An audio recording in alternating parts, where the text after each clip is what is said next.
खाटू श्याम के बारे में तो दोस्तों आपने सुना ही होगा। खाटू श्याम को भगवान श्री कृष्ण के कलयुगी अवतार के रूप में माना जाता है। ऐसा कहे जाने के पीछे एक पौराणिक कथा है। राजस्थान के सीकर जिले में इनका भव्य मंदिर स्थित है, जहां हर साल बड़ी संख्या में श्रद्धालु आते हैं। लोगों का विश्वास है कि बाबा श्याम सभी की मुरादें पूरी करते हैं और रंग को भी राजा बना देते हैं। बाबा खाटू श्याम का संबंध महाभारत काल से माना जाता है। यह पांडुपुत्र भीम के पुत्र थे। ऐसी कथा है कि खाटू श्याम की अपार शक्ति और क्षमता से प्रभावित होकर श्री कृष्ण ने उन्हें कलयुग में अपने नाम से पूजे जाने का वरदान दिया था।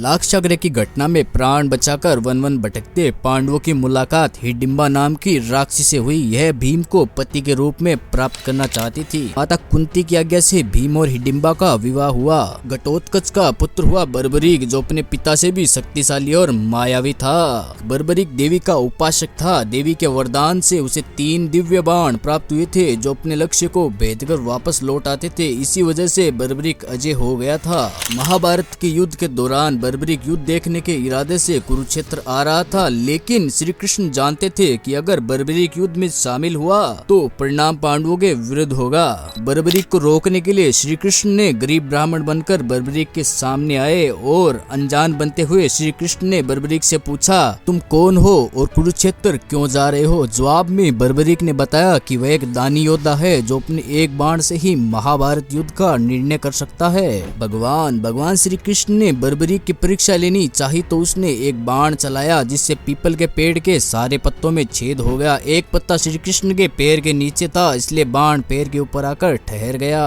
श्री कृष्ण बर्बरीक की क्षमता से हैरान थे और किसी भी तरह उसे युद्ध में भाग लेने से रोकना चाहते थे। इसके लिए श्री कृष्ण ने बर्बरीक से कहा कि तुम तो बड़े पराक्रमी हो, मुझ गरीब को कुछ दान नहीं दोगे? बर्बरीक ने जब दान मांगने के लिए कहा तो श्री कृष्ण ने बर्बरीक से उसका शीश मांग लिया। लेकिन बर्बरीक समझ गया कि यह ब्राह्मण नहीं कोई और है और वास्तविक परिचय देने के लिए कहा। श्री कृष्ण ने अपना वास्तविक परिचय दिया तो बर्बरीक ने खुशी शीश का दान देना स्वीकार कर लिया। आखिर अपना शीश श्री कृष्ण को दान कर दिया। शीश दान से पहले बर्बरीक ने श्री कृष्ण से युद्ध देखने की इच्छा जताई थी, इसलिए श्री कृष्ण ने बर्बरीक के कटे शीश को युद्ध अवलोकन के लिए एक ऊंचे स्थान पर स्थापित कर दिया। महाभारत का युद्ध खत्म होने के बाद युद्ध में विजय श्री प्राप्त होने पर पांडव विजय का श्रेय लेने हेतु वाद विवाद कर रहे थे। तब श्री कृष्ण ने कहा, इसका निर्णय बर्बरीक का शीश कर सकता है। बर्बरीक के शीश ने बताया कि युद्ध में श्री कृष्ण का सुदर्शन चक्र चल रहा था, जिससे कटे हुए वृक्ष की तरह योद्धा रणभूमि में गिर रहे थे।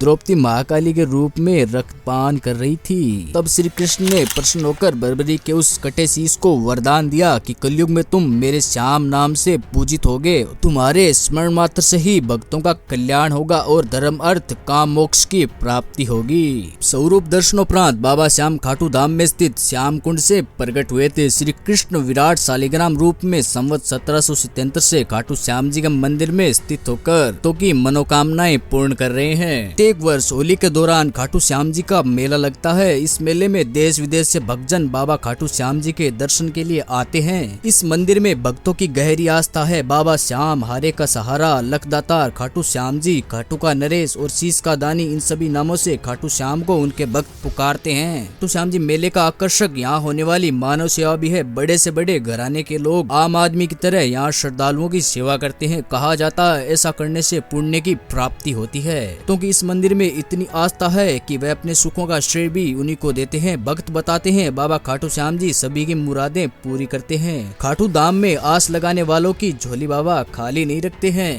दोस्तों, वीडियो अगर जरा भी अच्छा लगा हो तो लाइक, कमेंट, शेयर और सब्सक्राइब करना ना भूलें। धन्यवाद।